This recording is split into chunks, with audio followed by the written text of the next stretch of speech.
വീട് പണി എടുക്കാൻ വേണ്ടിയിട്ട് ജ്യേഷ്ഠനെ ഏൽപ്പിച്ചു, അനുജനെ ഏൽപ്പിച്ചു, ഇവിടെ പൈസ അയച്ചു കൊടുത്തു. അനുജൻ കമ്മീഷൻ പറ്റി. ആർക്ക്? സ്വന്തം ഏട്ടനുണ്ടായി കൊടുക്കുന്ന വീടാ, പക്ഷെ അനുജന് കമ്മീഷൻ. എത്ര കമ്മീഷന്? ലോഡിറക്കിന് സിമെന്റിന് ഇത്ര, മണലിന് ഇത്ര, കമ്പിക്ക് ഇത്ര, ഇന്ത്യയുടെ ഡെക്കറേഷനിൽ ഇത്ര. ആര്? സ്വന്തം ചോരയിൽ പിറന്ന ആളിന് ഒരു മനുഷ്യൻ അധ്വാനിച്ച് ചെയ്യേണ്ട സേവനം, അതിന് കൂലിയായിട്ട് ആരാണോ അത് ഏൽപ്പിക്കുന്നത് അവർ കൊടുക്കണം എന്നാണ്. ഇനി കൊടുത്തില്ല എന്ന് വിചാരിക്കുക, അവനെ കൊണ്ട് പറ്റുന്ന ഏറ്റെടുത്താൽ മതിയല്ലോ. കൂലിയില്ലാതെ ഏറ്റെടുത്താൽ പിന്നെ അവരറിയാതെ അതിൽ നിന്ന് പൈസ വലിക്കുക, അതിൽ നിന്ന് സമ്പാദിക്കുക, ആ പൈസ മുഴുവൻ ആ വീട് പണിക്ക് ചെലവഴിക്കാതിരിക്കുക. എത്ര നടക്കുന്നുണ്ട് മുഅ്മിനീങ്ങളെ?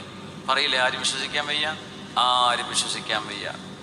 മക്കളുടെ പൈസ എടുത്ത് അടിച്ചു മാറ്റുന്ന വാപ്പാര് വരെ ഉണ്ടെന്നാണ് കേട്ടത്. അല്ലാഹു അലം. പിന്നെ എങ്ങനെ വിശ്വസിക്കാം?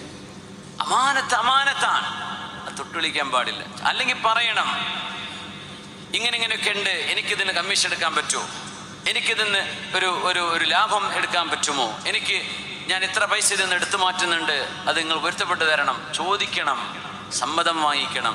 അല്ലാതെ ചെയ്യുന്നത് തെറ്റാണ്. ആരാണ് അങ്ങനെയൊക്കെ സൂക്ഷ്മതയിൽ ചെയ്യുന്നത്? പറയില്ല, എനിക്ക് അയച്ചൊന്ന പൈസ ഞാൻ റെഡിയാക്കി കൊള്ളാം. എല്ലാത്തിനും ആശാരിമാരെ വിളിക്കണതിൽ വരെ കമ്മീഷൻ.